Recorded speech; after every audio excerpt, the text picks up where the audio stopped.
Hello and welcome to the Game of Two Halves. My name is Will Gregory and I'm your host. This production was brought to you by third year sports journalism students at the University of South Wales, providing all sport and news live from the atrium Cardiff. In today's show, we'll be looking into how coaching and development is being taught across South Wales. We have an insight from Newport City manager Sam Holdsworth, second year coaching undergraduate Ewan Washbrook and a first-hand experience from second year James Dow.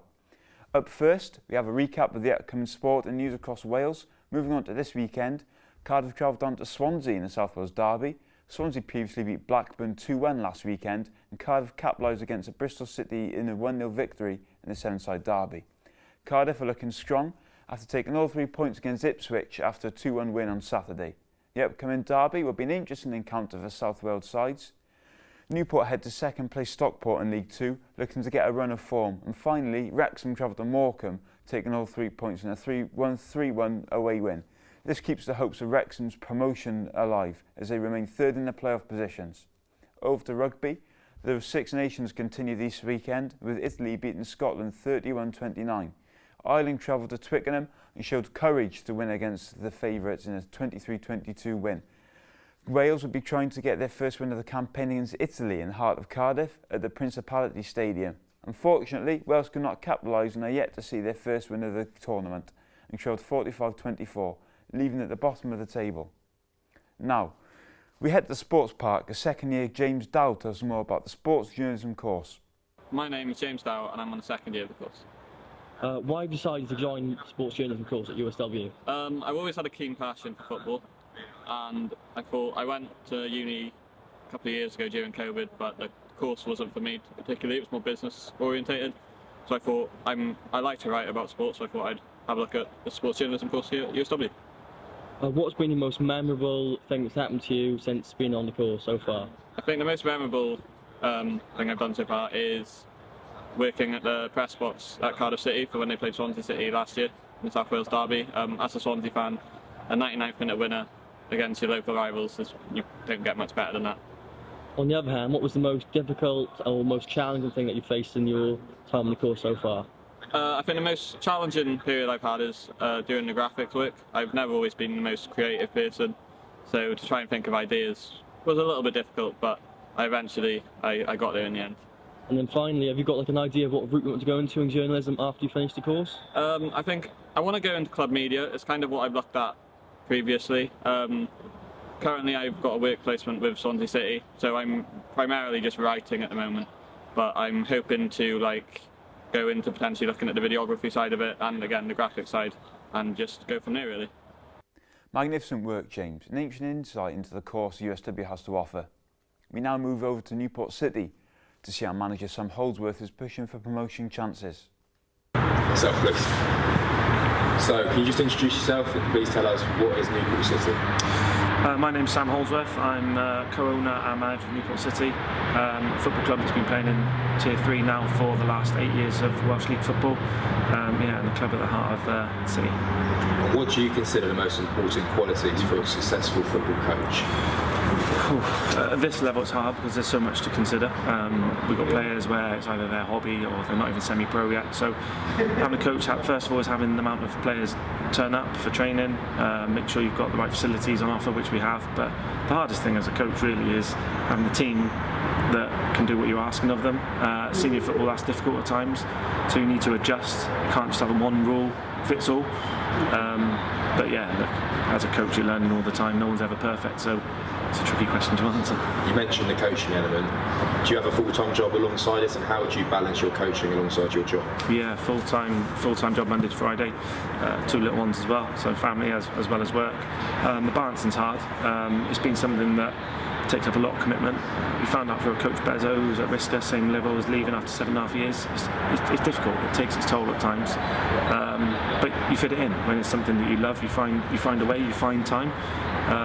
So yeah, you just need to squeeze it in around your work. But for me, it's more about the communication throughout the week, putting the time in, and then as long as you've got a little bit of prep, absolutely fine. What would you say is the worst element about coaching? There's probably quite a lot, but the stress is if you've played before or you've kind of been a player. The coaching is the fact that you've got to stand back and rely on others. You can prep as much as you want, but you can't prepare for what's going to happen in the game.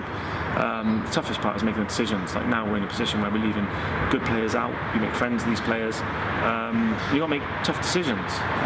For me, that's the toughest part. I don't like leaving anyone out. But for us, we've got a club now that's got a pathway, and what we're creating and building. It's like a good old football manager. You just get in, you enjoy it, and then you take the rough with the smooth.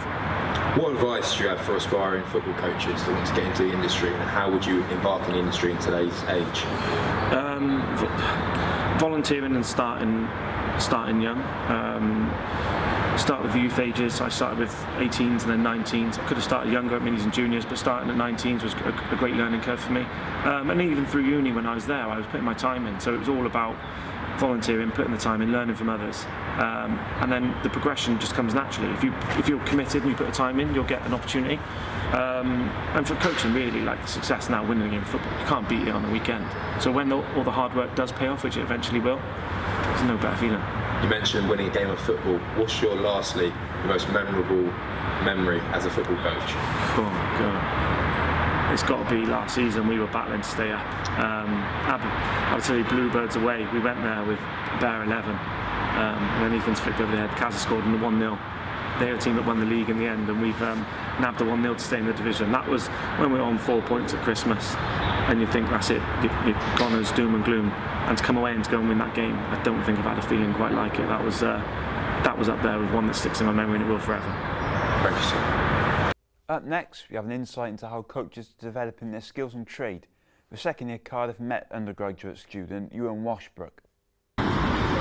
So can you please tell me your name and what you're doing here today? Yes, I'm Ewan Washbrook. I'm studying sports coaching at Cardiff Met, and I'm in my year 2. So Ewan, you're studying coaching at Cardiff Metropolitan University. Can you tell us what made you choose to study coaching here? I've always enjoyed coaching. I grew up playing football my whole life, so I thought getting into coaching would be the best thing for me. And I saw Cardiff Met had loads of facilities, has like the NIAC, the football pitch, so I thought it was the best place to start. Excellent. Can you tell us about some challenges you face when you're getting into coaching? There's a lot of challenges. Obviously with equipment, there's not always equipment that you can use. Facilities, for example, like coming now, the football pitch might not be available. And also like managing like the younger children. It's always like they always sometimes mess around, but obviously that's why I'm here. So hopefully they train well, and then when they're older, become a good athlete. So can you tell us a little bit about your work experience, or how you get more experience in the coaching industry? Work experience. Obviously you have to do 80 hours in year 2, and that can be anywhere. I've chose to do it at Sheer Soccer. That's like a Christmas camp, so for kids, so it's just not just football, it's all sports, and I've just been doing that. I've done my first 40 hours and I've enjoyed it. What are your aspirations post-university? Aspirations, I'd like to get into managing, so obviously I'd have to get my UEFA B, which I can do in my 3rd year here, and obviously if I can get my UEFA A, but obviously that's quite difficult and it costs a lot of money when you leave uni, so at the moment just my UEFA B, and hopefully getting up the football pyramid, managing. A lot of people say experience is a major issue. You mentioned football. What other areas of coaching do you cover on the course? Is it mainly football orientated, or does it differ? No, it can be everything. Obviously mainly for me it's football, because obviously I play football, so I can coach football, but you have to do everything. So obviously when you're coaching the kids, they don't want to all play football, so you do multi-sports, catching, throwing, everything like that. What's your favourite memory of coaching? My favourite memory, probably year 1, when I done placement as well. That was my chosen placement at somewhere in Lanarsham, and I really enjoyed that, because that was my first practical experience of actual coaching. And lastly, you mentioned all of the theoretical knowledge used to become a coach. How do you work with your lessons plans and all your sort of study side of the course? Yeah, so obviously coaching is very hands-on. So when you get home, you've still got to plan your sessions. You've got to you plan events, plan how you're going to take the session. So it's obviously when you see me out playing on the full pitch or coaching on the full pitch, that's what you just see. But obviously I'll go back home and revise lessons and coaching plans. I'm now joined by our guest, Yeson Thomas, in the studio, a second-year sports student who has a specialist insight into rugby across South Wales. So Yeson, just to start with, you're sort of on this second year, in the whole of the course, you're like the rugby expert, and also that links in with your work placement. Tell us a little bit more about that. Yeah, so currently I'm with Pontypridd RFC, so going out to games in the Welsh Premiership and covering that side of things in the semi-professional game of Welsh rugby. So how sort of an amazing experience is that to be able to sort of work at rugby at a good standard? Yeah, you know, it's great fun working in the Welsh Premiership. You know, someone growing up, you know, watching rugby since I was ridiculously small, and you know, getting the opportunity to work at semi-professional level and professional level, you know, it's a brilliant experience. And probably the best thing about working in these semi-professional games, there's no screens around for any replays or anything like that.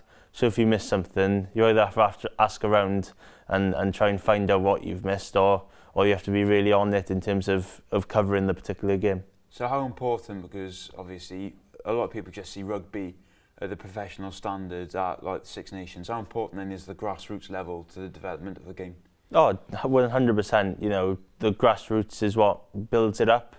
You know, everyone's focused on the Six Nations at the moment, and rightly so, with the competition ongoing. But you know, it's the tiers below that, the professional game with your regional sides, so the Ospreys, Scarlets, Cardiff, and the Dragons, and then the tier below that as well, where you've got all the semi-professional community clubs, which include Pontypridd. So with you've also spent time working in Wales Online. How much of a drastic difference is it working in a newsroom compared to actually working at a media team for a rugby club? Yeah, it's quite fast paced, and in fairness to Pontypridd, they're quite relaxed with things. So, you know, if you miss the odd game you're in there, that's not the end of the world. So obviously compare that to what the professional world is like with Wales Online. You know, everything was quite fast paced. You know, either working from home or working from the office, and maybe covering, you know, press conferences on a Tuesday or a Wednesday. And then obviously getting the news piece and then getting that story out as quickly as you could. And then obviously when you're covering a game at a more professional level, then you kind of need to be a little bit more quicker compared to the community game, because there's obviously other media outlets there as well, to obviously you're kind of competing with alongside to get the work out as quick as you can. How vital then do you think on this course are the skills that you've learned to be able to sort of have the flexibility to do both roles? Oh, without a doubt. Obviously myself, you know, I was kind of naive before coming in, thinking that this journalism was all about written work.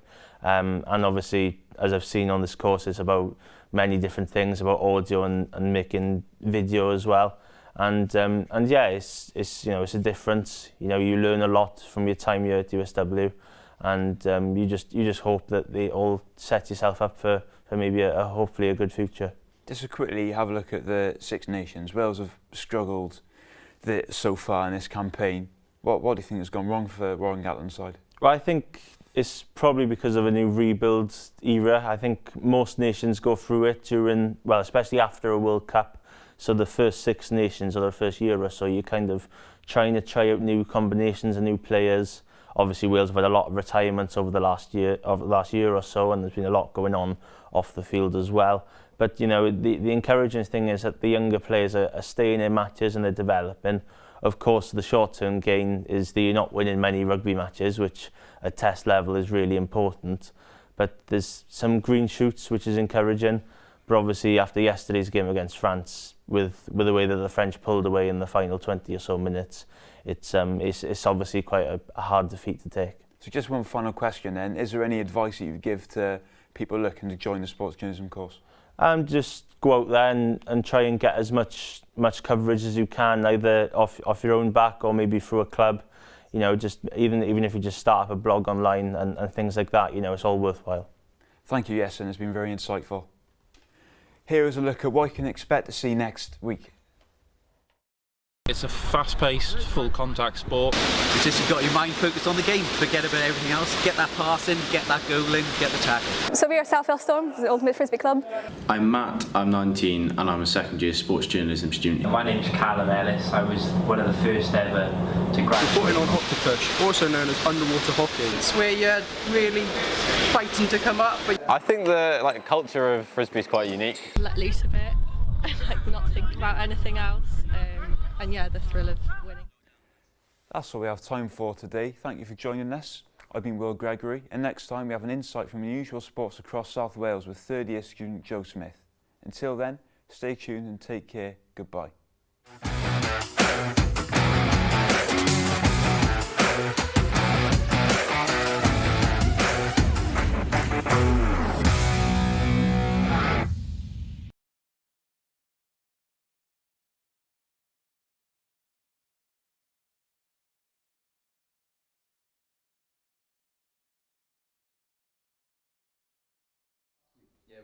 He's got the most appearances out of everyone.